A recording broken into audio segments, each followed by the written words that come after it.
नमस्कार, मैं हूं पवन त्यागी। महाराष्ट्र में कांग्रेस और शिवसेना में जबानी जंग तेज हो गई है और यह जबानी जंग तेज हुई है संजय राउत के उस बयान से जिसमें उन्होंने कहा था कि जो यूपीए है वो लकवाग्रस्त हो गया है। जी हां, इसके बाद अच्छी खासी बहस शुरू हुई और कांग्रेस के जो प्रदेश अध्यक्ष हैं नाना पटोले महाराष्ट्र के, उन्होंने बाकायदा आपत्ति दर्ज की और उन्होंने कहा कि संजय राउत ना तो यूपीए का हिस्सा है और ना वो कांग्रेस में है और शिवसेना यूपीए का हिस्सा नहीं है, और इसलिए वो इस तरह की भाषा क्यों इस्तेमाल कर रहे हैं कि वो यूपीए को लकवाग्रस्त बता रहे हैं और अध्यक्ष के परिवर्तन की बातें कर रहे हैं। वो क्यों जो है प्रवक्ता बने हुए हैं एनसीपी के, क्योंकि वो शरद पवार की वकालत करते दिखे थे। संजय राउत ने ये कहा था कि यूपीए की जो चेयरपर्सन है अब उस अध्यक्ष की जगह शरद पवार को यूपीए का अध्यक्ष बना देना चाहिए। इस पर नाना पटोले ने बयान दिया कि जो सोनिया गांधी है वो अच्छे से कई साल से इस यूपीए को चला रही हैं अध्यक्षा के तौर पर, और इसलिए किसी सलाह को देने से पहले संजय राउत ये विचार करें कि वो शरद पवार के वकील ना बने और वो शरद पवार के प्रवक्ता यदि बनना चाहते हैं तो वो घोषणा करें कि वो एनसीपी के प्रवक्ता हैं।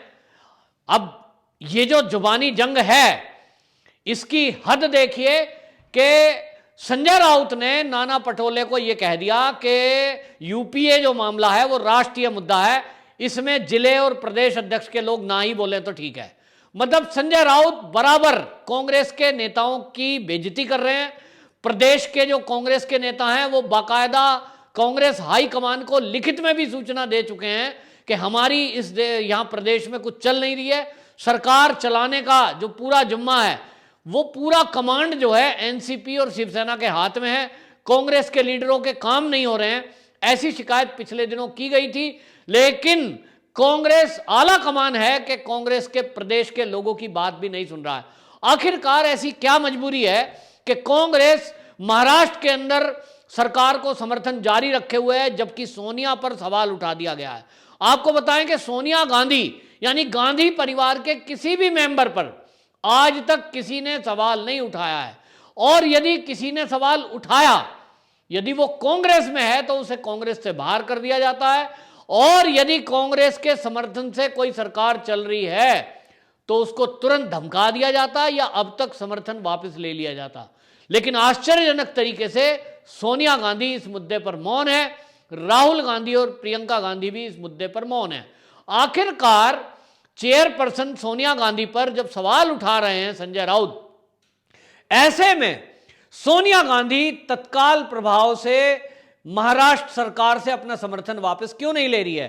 तो ये क्यों का उत्तर कुछ जांच के दायरे में छुपा हुआ है, और जो पिछली कुछ दिनों में चीजें खुल करके सामने आई थी कि सरकार में करोड़ों रुपए की उगाही का खेल चल रहा है, ट्रांसफर और पोस्टिंग के नाम पर, पुलिस के अफसरों के नाम पर अफसरों को एम दिया जा रहा है, लक्ष्य दिया जा रहा है कि आपको 100 करोड़ रुपए इकट्ठा करके लाना है। इसके बाद एक बहस छिड़ी थी और यह बात आई थी कि महाराष्ट्र में आखिरकार चल क्या रहा है। बहुत सारी हत्याएं, आत्महत्याएं और जिस तरह से कोरोना के केस बढ़ रहे हैं उसको देखते हुए यही बात कही गई कि सरकार केवल नोट कमाने में लगी हुई है, भ्रष्टाचार को बढ़ावा दिया जा रहा है, अपराधियों को बढ़ावा दिया जा रहा है, और पुलिस और प्रशासन और नेता मिलकर के जनता की गाड़ी कमाई को लूट रहे हैं। इसकी अभी जांच होना बाकी है, लेकिन एक बार को यह बहस तो छिड़ी गई कि सरकार आखिर कर रही है तो क्या कर रही है। अगर यह भ्रष्टाचार नहीं करा जा रहा है, और जैसा कि सरकार के नुमाइंदे शिवसेना, एनसीपी और कांग्रेस के भी लीडर बोलते हैं कि सरकार का ऐसा कोई भ्रष्टाचार का काम नहीं है, ये आरोप गलत हैं, ये एक बड़ा सवाल है। लेकिन यहां एक बात और देखने की है कि शिवसेना और एनसीपी के गठबंधन से कांग्रेस भी डरी हुई है, और अगर कांग्रेस डरी हुई ना होती तो इतनी बात जितनी बात संजय राउत ने सोनिया गांधी को लेकर कही है, यूपीए को लेकर कही है कि यूपीए लकवाग्रस्त हो गया है, और इतनी बड़ी बात उन्होंने कही कि चेयरपर्सन यानी सोनिया गांधी पर सवाल उठा दिया और उन्होंने कहा कि जो यूपीए का अध्यक्ष है वो शरद पवार को बनाया जाना चाहिए। शिवसेना के उद्धव ठाकरे हैं, मुख्यमंत्री हैं महाराष्ट्र के, उनकी पर्सनल रिश्तेदारी शरद पवार जी से है, और इसलिए ये आपस में रिश्तेदार भी हैं और गठबंधन में भी हैं। अच्छी बात है, वो उनको अध्यक्ष देखना चाहते हैं यूपीए का, लेकिन कांग्रेस की क्या मजबूरी है कि वो सोनिया गांधी की दक्षता पर सवाल उठाने वालों के साथ फिर भी समर्थन दिए हुए हैं। और आपको बताएं, संजय राउत ने प्रदेश के कांग्रेस के लोगों का अपमान किया है और ये कहते हुए नाना पटोले का मुंह बंद करने की कोशिश की है कि यूपीए का जो मामला है ये राष्ट्रीय मामला है, इसमें जिले और प्रदेश के लोग ना बोलें। मतलब एक तरह से सीधा सीधा कहें तो जो नाना पटोले कांग्रेस के महाराष्ट्र के प्रदेश अध्यक्ष हैं, संजय राउत ने उनकी सीधी बेइज्जती की है। अब इसके बाद भी कांग्रेस के जो प्रदेश के लोग हैं और नाना पटोले हैं वो धमकी तो देते हैं कि संजय राउत ना भूलें, हमारी सरकार जो चल रही है इसमें समर्थन कांग्रेस का भी है। भाई वो याद दिला रहे हो, लेकिन समर्थन वापस क्यों नहीं लेते? क्या मजबूरी है? क्योंकि पार्टी जो हाईकमान है कांग्रेस का वो नहीं चाहता कि महाराष्ट्र में सरकार गिरे और वहां भाजपा की सरकार आ जाए। कांग्रेस का एक ही लक्ष्य है कि भाजपा की सरकारों को देश में प्रदेश में लाने से रोकना। उसके लिए उसको जो भी करना पड़े, उसको अपनी चिंता नहीं है। कांग्रेस को हर जगह से वो शून्य होती जा रही है, हर राज्य से वो सिमटती जा रही है, लेकिन कांग्रेस को लगता है कि वो भाजपा को रोकने के लिए अपना खात्मा भी करे, आत्महत्या भी करे, तो भी बीजेपी को वो रोकने में शायद सफल हो जाएगी। लेकिन कांग्रेस ऐसा कर नहीं पा रही है। अभी हम देख रहे हैं पश्चिम बंगाल में कांग्रेस कहीं भी नहीं है।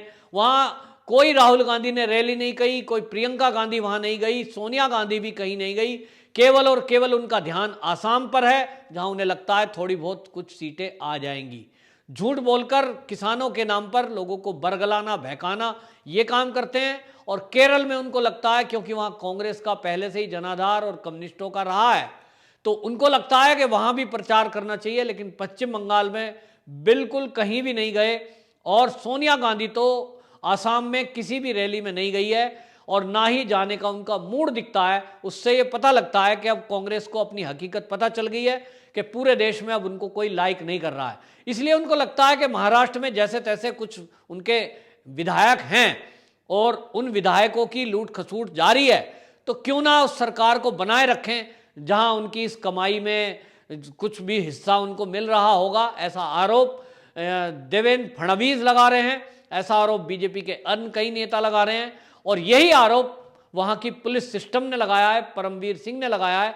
लेकिन कांग्रेस ये दिख रही है कि बेइज्जती होने के बावजूद भी महाराष्ट्र की सरकार को मजबूरी में अपना समर्थन दिए हुए है। हालांकि जो स्थानीय नेता हैं कांग्रेस के, वो लगातार इस बात को उठाते हैं कि उनकी कोई सुनवाई नहीं होती। जो वो छोटे से छोटा काम भी कोई लेकर के सरकार के नुमाइंदों के पास जाते हैं, किसी मंत्रालय में यदि काम लेके जाते हैं, तो एनसीपी और शिवसेना के नेता उनके काम नहीं करते।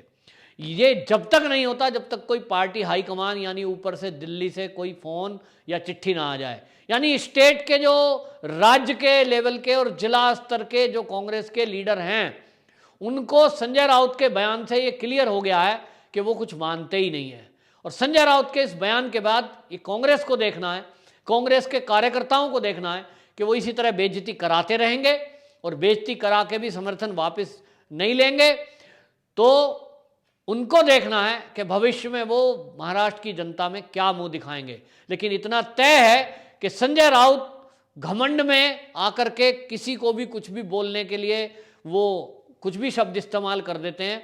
और अभी यूपीए पर वो जो सवाल उठा रहे हैं और शरद पवार की जो तारीफ कर रहे हैं, ऐसे ही उन्होंने कभी जो है परमवीर सिंह की भी तारीफ की थी, कभी उन्होंने जो सचिन वाजे है जिसके खिलाफ एनआईए जांच कर रही है उसकी भी तारीफ की थी।